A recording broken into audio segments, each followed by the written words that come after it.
കർത്താവിൻ്റെ പരിശുദ്ധമുള്ള നാമത്തിനായി സ്തോത്രം ചെയ്യുന്നു. അനുഗ്രഹീതമായ ഈ രാത്രി വേളയിൽ റോസ് ഫാമിലിയുടെ ഫേസ്ബുക്ക് പേജിൽ ദൈവവചനവുമായി കടന്നു വന്ന് കർത്താവിൻ്റെ നാമത്തെ ഉയർത്തുവാൻ ലഭിച്ച ഈ അസുലഭമായ സന്ദർഭത്തെ ഓർത്ത് കർത്താവിനെ സ്തുതിക്കുന്നു.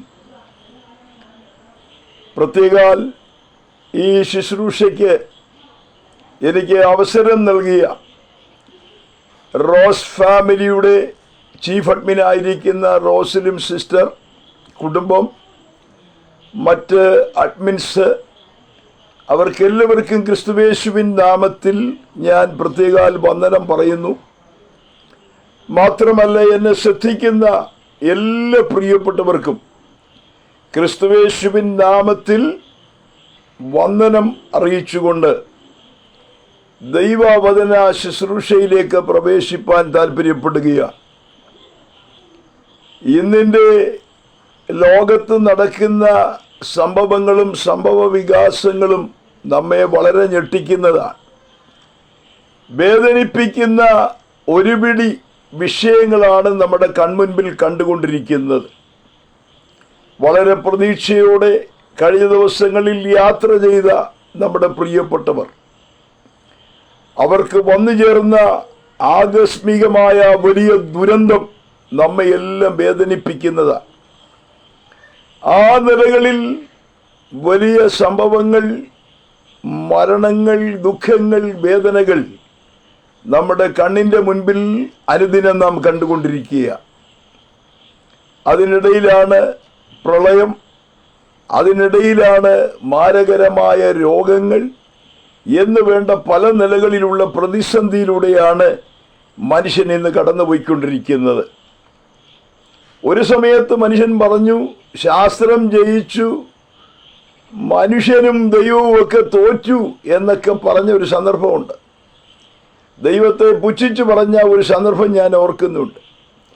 പക്ഷേ ഇന്ന് ഒരു വൈറസിൻ്റെ മുൻപിൽ എത്ര ഉന്നതമായ നിലവാരത്തിൽ ഉയർന്ന ശാസ്ത്രമായിരുന്നാലും തോറ്റു നിൽക്കുന്ന കാഴ്ചയാണ് നമുക്ക് കാണുവാൻ കഴിയുന്നത്.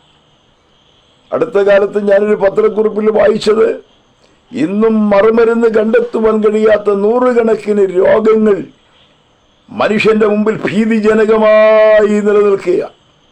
ആ നിലകളിൽ വേദനിപ്പിക്കുന്ന ഒരുപിടി വിഷയങ്ങളുടെ നടുവിൽ എങ്ങനെയെങ്കിലും ഒരാശ്വാസത്തിൻ്റെ, വിടുതലിൻ്റെ അനുഭവം പ്രാപിപ്പാൻ എവിടെ നിന്ന് കഴിയുമെന്ന് മാനവവർഗം ഒരുപോലെ ആഗ്രഹിക്കുകയും താല്പര്യപ്പെടുകയും ചെയ്യുമ്പോൾ, ഇതാ നിങ്ങളുടെ മുൻപിൽ തുറക്കപ്പെട്ട ഒരു വിടുതലിൻ്റെ മാർഗം കർത്താവ് ഒരുക്കിയിട്ടുണ്ട്. അതിനെക്കുറിച്ച് പ്രസ്താവിപ്പാനാണ് ഈ ശുശ്രൂഷയിലൂടെ ഞങ്ങൾ താല്പര്യപ്പെടുന്നത്. എന്നെ ശ്രദ്ധിക്കുന്ന എല്ലാ പ്രിയപ്പെട്ടവർക്കും ക്രിസ്തുയേശുവിൻ നാമത്തിൽ വന്ദനം പറഞ്ഞുകൊണ്ട് വചന ശുശ്രൂഷയിലേക്ക് പ്രവേശിപ്പാൻ താല്പര്യപ്പെടുകയാണ്. ഇന്ന് രാത്രി ദൈവവചനത്തിൽ നിന്ന് സംസാരിപ്പാൻ എൻ്റെ ഹൃദയത്തിൽ പരിശുദ്ധാത്മാവ് നൽകി തന്ന ഒരു സന്ദേശം, യേശുവിനോടുകൂടെ പന്തിയിലിരിക്കുന്ന അഥവാ രാജാവിനോടുകൂടെ രാജപുത്രന്റെ മകന്റെ വിവാഹത്തിൽ പന്തിയിലിരിക്കുന്ന ആ ഉന്നതമായ ശ്രേഷ്ഠമായ അനുഭവത്തെക്കുറിച്ച്, പന്തിയിലിരിക്കുന്ന അനുഭവത്തെക്കുറിച്ച് ദൈവവചനത്തിൽ നിന്ന് ചില ചിന്തകളാണ് ഇന്ന് രാത്രി ഓർപ്പിക്കുവാൻ ഞാൻ കർത്താവിൽ താല്പര്യപ്പെടുന്നത്. അതിനാദ്യമായി നാം വായിക്കുവാൻ താല്പര്യപ്പെടുന്ന വേദഭാഗം മത്തായി സുവിശേഷം 22-ാം അധ്യായത്തിൻ്റെ 1 മുതലുള്ള വാക്യങ്ങളാണ്. എല്ലാം വായിച്ച് നമ്മുടെ മുൻപിൽ പറയുവാൻ അവസരം എടുക്കുന്നില്ല, കാരണം സമയത്തിൻ്റെ പരിമിതി ഒത്തിരി നമ്മുടെ മുൻപിലുണ്ട്.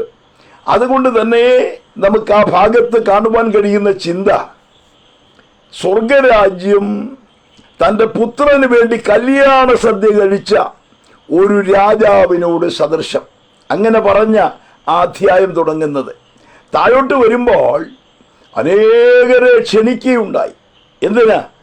ഈ രാജാവിൻ്റെ പുത്രൻ്റെ വിവാഹമാണ്. എന്നാൽ ഈ ക്ഷണിക്കപ്പെട്ടവരൊക്കെ ഒഴിവ് കഴിവ് പറഞ്ഞ് അവരെല്ലാം പലരും പിന്മാറി. ഈ രാജപുത്രന്റെ വിവാഹം എന്ന് പറയുന്നത് ചെറിയൊരു കാര്യമല്ല.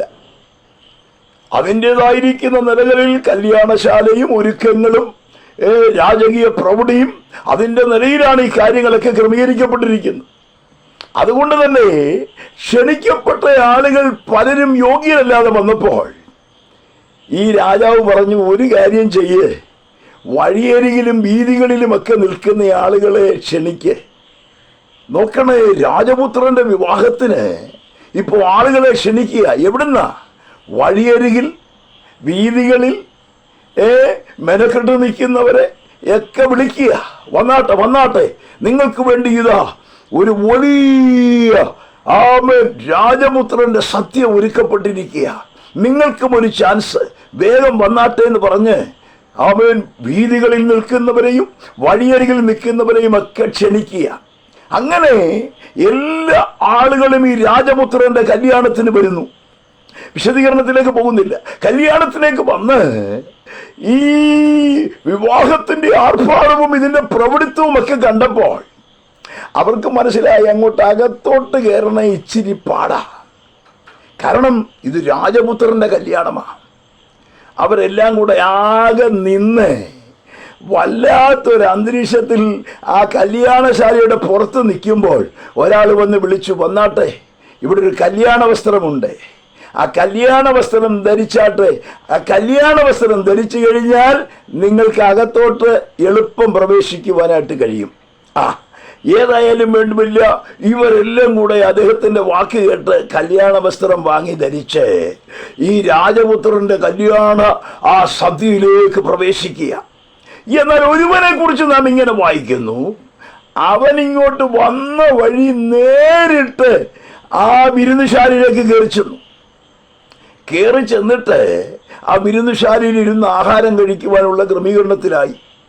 മറ്റുള്ളവരെയൊക്കെ താനൊന്ന് ശ്രദ്ധിച്ചു കാണും. ഏതായാലും എല്ലാവരും രാജകീയ കല്യാണത്തിന് രാജകീയ വസ്ത്രം ധരിച്ചായിരിക്കുന്നത്, ഇവന് മാത്രം ഈ രാജകീയ വസ്ത്രമില്ല.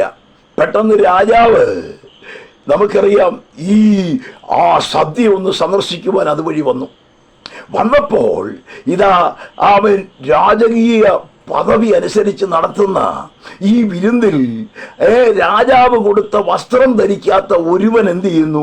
ഇതിനകത്തിരിക്കുന്നു. ഉടനെ രാജാവിന് കോപമുണ്ടായി. അവിടെ എഴുതിയിരിക്കുന്നത് അവനെ പുറത്തുള്ള ഇരുട്ടിലേക്ക് തള്ളിക്കളവിലെന്ന. ഞാനത് വളരെ ഗൗരവത്തോടു കൂടെ ഓർത്തു.